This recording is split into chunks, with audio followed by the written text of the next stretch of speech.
Gerald Anderson may kinalaman sa hiwalayan nina Bea Alonzo at Dominic Roque.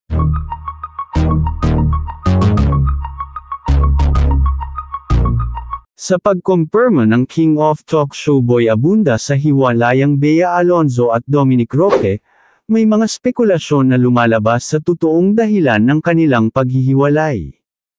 Ang di umano hindi pagkakaintindihan sa prenup ng kasal at ang pagkakadawat sa pangalan ng ex ni Bea Alonzo na si Gerald Anderson. Ayon kasi sa kumakalat na balita, laging umano ni Bea Alonzo na ikinukumpara si Dominic Roque kay Gerald Anderson sa lahat ng bagay. Katulad na lamang daw ng mga mag-agarang regalo na naibigay ni Gerald Anderson sa kanya noon na hindi magawang maibigay ni Dominic Roque sa ngayon. Alam naman siguro ng lahat kung gaano kabongga magbigay si Gerald ng regalo sa kanyang mga naging kasintahan.